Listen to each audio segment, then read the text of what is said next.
burned.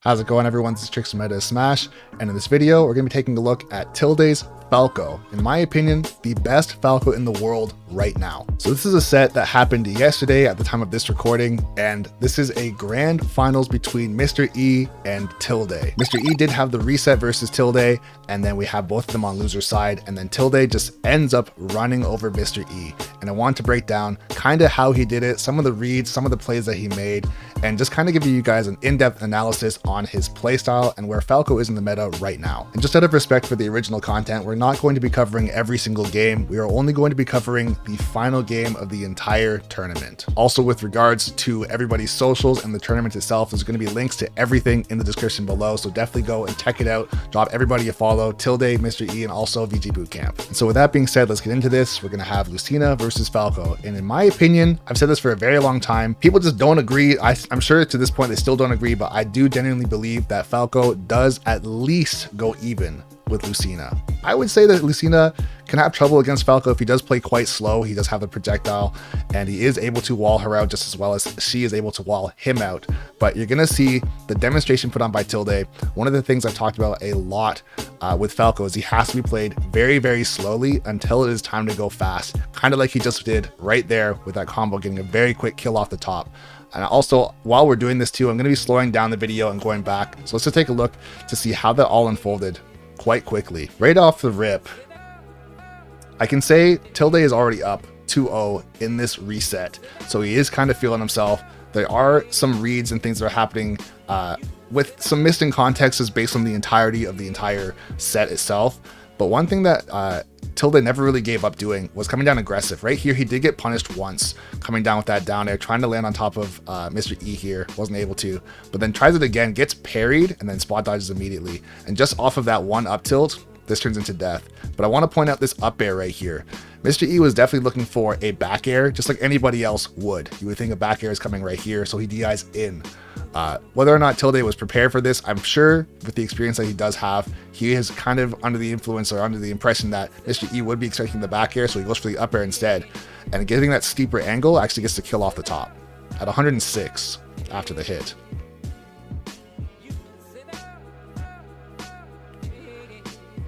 Okay. Tries to get another grab going right here. That reflector did so much work for him as well, just trying to keep MR.E away. Very good on MR.E right there to get down to the ledge, because that could have been devastating for him. That up B off the stage facing backwards, I don't think he would have died. Tilde could have gone for his stock trade, something cheeky, and potentially turned it into something. You'll notice too that Tilde, like I said, he plays slow when he has to. He's not jumping in and getting super crazy, but when he's able to get his conversions, he of course is getting the most of it. In my opinion, he's the most optimized Falco on earth at this moment in time. Another crazy combo off the top, almost getting the kill in the same way, but I'm pretty sure MR.E was ready for the up air there. I'm gonna see a much different angle here with the smoke, so he was DIing away. I'm pretty sure as well, whether or not he was really aware of this, forward air is definitely not going to kill, so DIing away here is not a big deal. And if he was aware of like how he died the first time, so okay, I'm definitely going to DI away here regardless. If Tilde was facing backwards, I don't think back air would have killed anyway, so DIing away was the right choice. He's out here living. Laser's putting in work. You notice here he's trying to bait something right here. He's trying to bait this get up from the ledge or a get up attack. Jump on stage. I'm pretty sure this does turn into death. Yes, the up smash catching him right here. So you'll notice too, this is just a small bait that Tilde is doing with that empty hop, trying to get towards the ledge, then dropping the shield. And it worked. It did work out for him. He's jumping right here from roll distance to get up attack distance to try and bait some sort of fair or nair on stage and throwing out that shield so that he can catch him kind of slipping. Right here, I think MR.E actually got caught here. Obviously he did get caught, but he realized as he jumped, I don't think he even threw it an attack. He's like, this ain't it. He got caught, the up smash coming through, it's getting deleted, and Tilde absolutely in a phenomenal spot. And you'll notice as well, like I said, he's going to start playing a lot slower here, shooting out the lasers and taking his time, other side of the stage, and saying, hey, I don't have to approach you at all. Obviously, if you're playing Smash properly, if you have a lead, I'll time you out, or I'm going to wait for you to make some sort of mistake or commit to something. I can sit here all day. So So he's taking his time, shooting lasers. Unable to get an air drag down though. Another aggressive landing. And that up B, the Dolphin Slash, is just going to get him off of him. Kind of a little bit aggressive right there with that back air. I don't mind this option here. I feel like if he caught him, it's just a little bit of extra damage. Honestly, you can't be mad at what he's done so far. He's doing really, really well as is. So just getting caught with the back air, being a little over anxious. Just trying to get a little bit of extra damage there. A couple rolls coming out. Jumping out of the corner. Does get caught going high. And quite a few times earlier in the set as well, he did get caught going high as just trying to get out of the corner. Mr. E did make a note of that. Just trying to close up this gap. Still, once again, I want to point out too, like I said, I'm sure if you've watched Tilde's streams, he is a very, very aggressive player. And he styles on a lot of people. But you see the respect here. Even though he's winning by the margin that he's winning by, he's still not rushing in and saying, I'm trying to get a clip. I'm going to jump on you for free. I'm going to try and just go for wild grabs. He's taking his time, just controlling the middle, using his lasers as well, and just walling up Mr. E. Right, able to catch him off the platform. Jumping up. So you'll notice right here, that's another jump from ledge. And this time Tilde, knowing up smash isn't going to kill, just going to opt for the ledge situation or edge guard situation.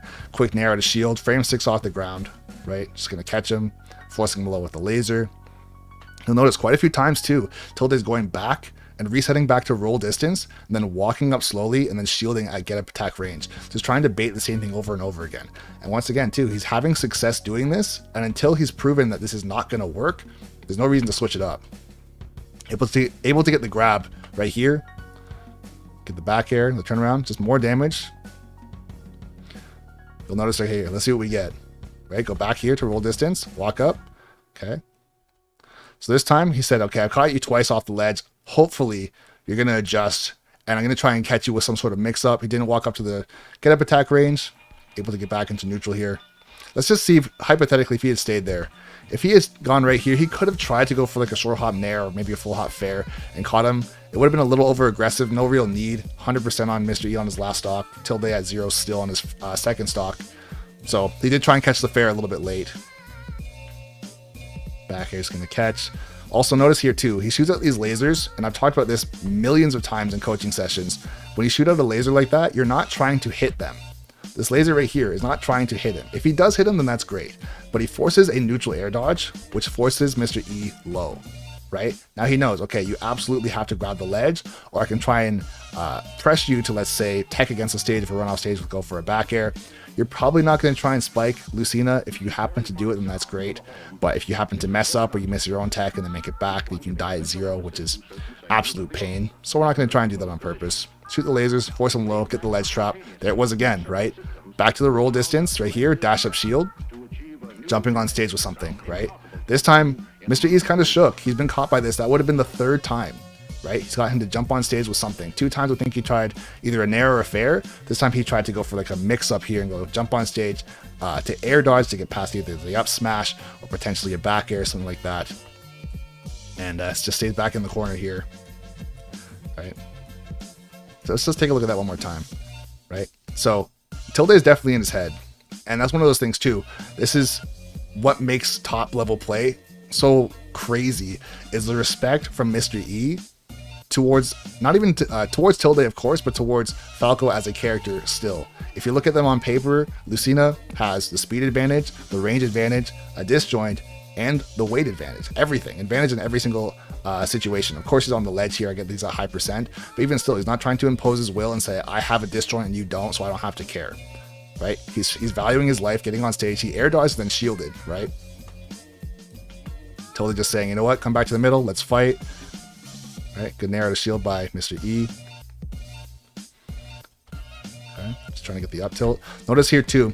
So only one time earlier did Tilde try and overextend and get that backer off the stage to the right. Right here. I think I might have went back a little too far. Let me see. Yeah, we're chilling. So right here. Rolls in, goes for the up tilt right here. Right? Goes for this up tilt. As soon as this doesn't reach, he doesn't throw out a jab, he doesn't throw out a fair, doesn't throw down an up smash or a down smash or something. Just backs up. Right? There's no reason. No reason to get crazy. Right? You got him back on a platform. He has a sharking situation happening right here. So as soon as he sees that Mr. E retreats to the platform, he says, okay, as soon as you do this, immediately under the platform, he just walks. Walking under platforms, incredibly underrated. If you're not doing this, it just puts Mr. E in a bad spot, right? Whether or not anything comes of this is another story, but the fact that if he wants to come through, he's going to land on the shield and potentially get grabbed, nared, or up smashed, right? Able to get down, back into the middle, totally just playing safely. Able to catch that. Did he catch his double jump? I think it was a full hop. Nope, double jump. Yeah, so as soon as he saw that double jump come out, he's like, you have to either air dodge, or if you're a madman, you could counter, but like you're not going to do that. Mr. E's not going to throw it like an unga bunga option like that. So gets underneath the fair, I think he went for. Gets a low profile with the dash attack. That's the thing, dash attack is so seldom used right here. I think fair did try and come out, but he's able to get underneath. He has no jump. It's a weak hit dash attack as well, which sends at the lower angle versus strong hit send more straight up. Whether or not that was intentional, I'm assuming for the most part it was. It gave him a free edge guard situation or ledge trap situation. Let's see the ledge trap. Up here again in shield, get up attack range. There's a jump on stage, there's the up smash, and there's the nair. So much conditioning, so many layers. All of this happened on the other side of the stage, and Tilde won this exchange last time. He was back here at roll distance, walked up shielded, got the jump on stage to try and bait the nair or the fair. He got exactly what he wanted. But this time he went for the up smash and he happened to miss. And you'll notice on the last time that they were on the ledge, Mr. E did do the double jump into air dodge, but Tilde didn't take that bait. Or more so, he didn't interact at all. He was just back here in shield, and he kind of air dodged through nothing. But this is what Mr. E was looking for last time, right? The layering and the adaptation is so quick. It literally, I think it was 1 or 2 edge guards later, or ledge traps later, and the adaptation is here, right? Gets a small reversal, gets him off stage. He's got a bit of a chase. Small exchange, nothing too bad. Totally just moving and grooving out here. Gets the back air, almost getting a kill. So if you're wondering what's with all the dash dancing right here, once again, almost 4 minutes on the clock, huge lead, basically one hit away. This could be a smash attack of any kind, or it could be the back air, right? Up tilt back air or raw back air, right? Tried to get an instant aerial phantasm here. That would have converted into a double jump back air as well, so that would have been the game. The fact that he jumped, he would have got spiked off the ground and it wouldn't have been a confirm as far as like getting sent straight up. He would have got sent straight down because he was in the air. If he was on the ground though, that would have been game. Falling through the platform, missing this back air right here. This is big. And since he was going for a back air as well, I'm assuming he did go for a C-stick back air, but he also caught him leaning to the right. So this is pretty bad DI, but he is still living. Right, he gets caught at the very last second. Actually, I don't even know if I'd say it was bad DI on paper, I guess. More so I'd say no DI, but he caught himself luckily. He could have easily died if he held right for too long here. So able to make it. Or able to survive, I should say. And then right here, you have the trade happen. That's basically GG's. There's no way of making that back. Just like that, Tilde takes the game, takes a set, and takes the tournament. And he's a stressed out man. I'll tell you right now. The boy is stressed, but hey, he did it. And like I was mentioning before, the announcers were saying that this, as far as I know, is not 5 times in a row at this particular venue, but he is now 5 first place, unless I'm wrong, fact checkers get me in the comments, but I'm pretty sure this is 5 first place showings in a row now for Tilde. And like I mentioned before, I feel like this is the dynasty slowly happening. This is the Falco agenda, if you want to call it that, where we have somebody actually putting in that work with a lot of Falco's tools. This is a player that's been grinding online like crazy. Both of them have like crazy. But now Tilde is absolutely showing up. I want to see him get a chance to fight against somebody like Tweak, fight against Mars offline. He had the online set a while back. He took that set, but online is online still. We got to see Mars offline feeling good as well. But yeah, definitely a player to watch. He's doing well. GG's across the board. Also, guys, let me know if you like this type of video. I'm going to be dropping more analysis type things in the future. Realistically, what I want Meta of Smash to be, or what I've wanted Meta of Smash to be for a very long time, is more of a, I guess, a news channel, if that makes sense, like an update or around the league type of thing, just covering sets. If you like this analysis, please let me know in the comments down below. And once again, it's Trixx Meta of Smash saying thanks for watching the video.